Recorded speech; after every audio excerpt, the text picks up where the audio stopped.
मियां मोहम्मद नवाज शरीफ साहब के वो 9 साल जो प्राइम मिनिस्टर रहे हैं, अगर पाकिस्तान की तारीख से निकाल दें तो इस पाकिस्तान में खंडर ही खंडर नजर आएंगे।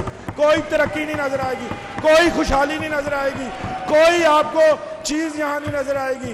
जितने अस्पताल बने, जितने आप तशरीफ रखेंगे, हॉस्पिटल्स बने, आप तशरीफ रखेंगे, ये तो कोई तरीका नहीं है। He has the floor. Sir आप तशरीफ रखेंगे। किस किस चीज का नाम लें? तकारीर हुई, उसमें बहुत पॉलिटिकल बातें की गई, मगर मैंने किसी चीज का जवाब नहीं दिया। सिर्फ एक चीज का जवाब देना चाहता हूँ, सिर्फ एक। बार बार हमारी लीडरशिप के खानदान पे बात की जाती रही। ये कहता एक भाई ने नहीं यहाँ से बात की, कईयों ने कहा, कोई कहता है 30 साल हुकूमत की, कोई कहता है 35 साल की, कोई कुछ। मैं इनको बताना चाहता हूँ कि मियाँ मोहम्मद नवाज शरीफ साहब 1990 से लेके 93 तक वज़ीर आज़म रहे। फिर उनको इसलिए वज़ीर आज़म से हटा दिया गया क्योंकि वो पाकिस्तान को एशियन टाइगर बना रहे थे, वो पाकिस्तान में मोटरवेज़ का जाल बिछा रहे थे। फिर मियाँ साहब नवाज शरीफ साहब 1997 से 1999 तक 2 साल वज़ीर आज़म रहे, तो ऑल टुगेदर 5 साल हो गए। और इस दौर में उनको इसलिए हटाया गया नवाज शरीफ साहब को क्योंकि उन्होंने अमेरिका की आंखों में आंखें डाल के एटमी धमाके करके पाकिस्तान को आलम इस्लाम की पहली एटमी ताकत बनाया। फिर नो क्रॉस टॉक से अपनी बारी पे आप कर लेंगे। फिर जनाब स्पीकर उसके बाद अल्लाह ताला ने मौका दिया, अल्लाह ताला ने मौका दिया। और हाँ सर, ये अब जिला वतनी पे भी बात की गई, मैं वो भी थोड़ा सा बता दूं। ये कहते हैं कि उस वक़्त के वो जो जनरल परवेज़ मुशर्रफ थे, उनका जहाज़ इनमें से 2-3 लोगों ने कहा इंडिया में उतारने की कोशिश। इंडिया से हमारा क्या ताल्लुक़ था? जनरल परवेज़ मुशर्रफ जो थे, उनको आइनी तौर पे मियां मोहम्मद नवाज शरीफ साहब ने चीफ ऑफ आर्मी स्टाफ से हटाया था, मगर उनका जहाज़ जो है वो कराची में ही लैंड हुआ था। और उसके बाद फिर वो मार्शल आया और उसके बदले में हमारी लीडरशिप को 10 साल तक जिलावतनी बर्दाश्त करनी पड़ी, सख्तियाँ बर्दाश्त करनी पड़ी, कैद व बंद की सोबतें बर्दाश्त करना पड़ी, और वो उन्होंने की। जिस तरह काल कोठड़ी में मियां नवाज शरीफ साहब को और शहबाज शरीफ साहब को रखा गया, इनकी किसी लीडरशिप को उस तरह नहीं रखा गया। 3 महीने तक जिन्होंने सूरज नहीं देखा। मैं ये कहूँगा। और आखिरी बात, मैं ख़त्म कर लूँ फिर प्लीज़। आखिरी चीज़ ये कि फिर अल्लाह ताला ने मौका दिया 2013 से 2017 में, तो मियां मोहम्मद नवाज शरीफ साहब CPAC का मंसूबा लेके आए, फिर मोटरवेज़ के जाल बिछाए, पाकिस्तान को तरक्की की राहों पर गामजन कर रहे थे, और फिर साजिश करके उनको हटा दिया गया। और उसके बाद जो अगली कहानी है उस पर मैं बात नहीं करूँगा ताकि किसी की दिल आज़ारी ना हो।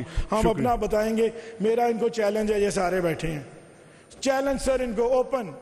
ये जहाँ मर्जी किसी चौक में, चौराहे में, असेंबली में, जहाँ हमारे से मुज़ाकरा करना बैठ के कर लें कि अगर मियां मोहम्मद नवाज शरीफ साहब के वो 9 साल जो प्राइम मिनिस्टर रहे हैं, अगर पाकिस्तान की तारीख से निकाल दें तो इस पाकिस्तान में खंडर ही खंडर नजर आएंगे। कोई तरक्की नहीं नजर आएगी, कोई खुशहाली नहीं नजर आएगी, कोई आपको चीज यहाँ नहीं नजर आएगी।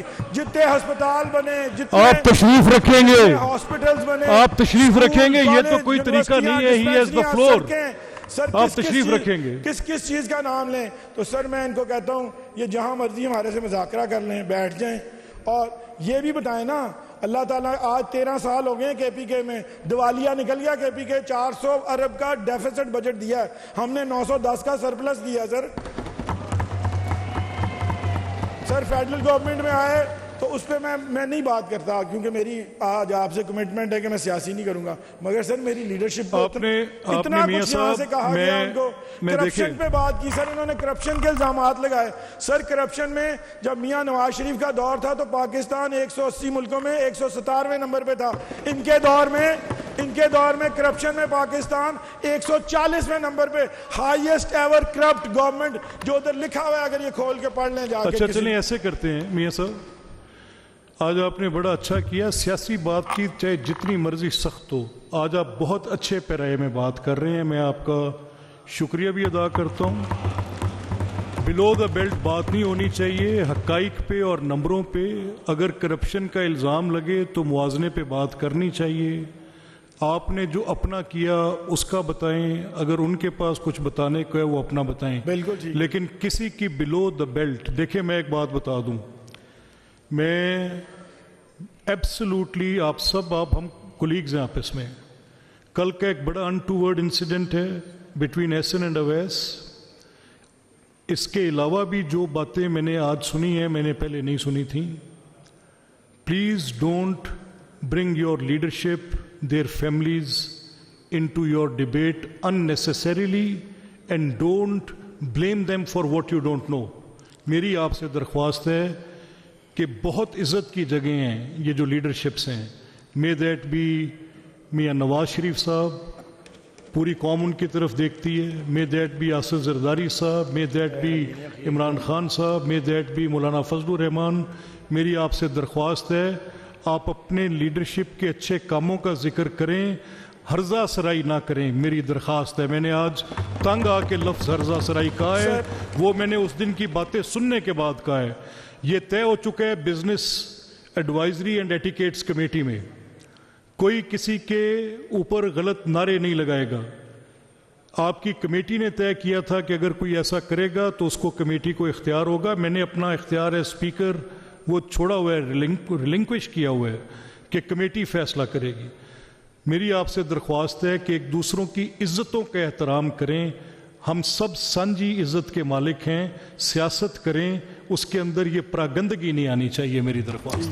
सर मेरी आखिरी बात वही कि जब चाहें जहां चाहें हमारे से मुनाजरा कर लें, ये भी बताएं कि इन्होंने इस पाकिस्तान की तामीर और तरक्की के लिए क्या किया है। हम भी बताएंगे कि हमारी लीडरशिप में पाकिस्तान की तामीर और तरक्की में क्या हिस्सा इसी हाउस में रख लेंगे, हाउस में सर बेशक रखें। ठीक है जी, वी फिर आर करेंगे जी, रेडी टू आंसर एवरीथिंग। जी मियां साहब, thank you very much, thank you ji.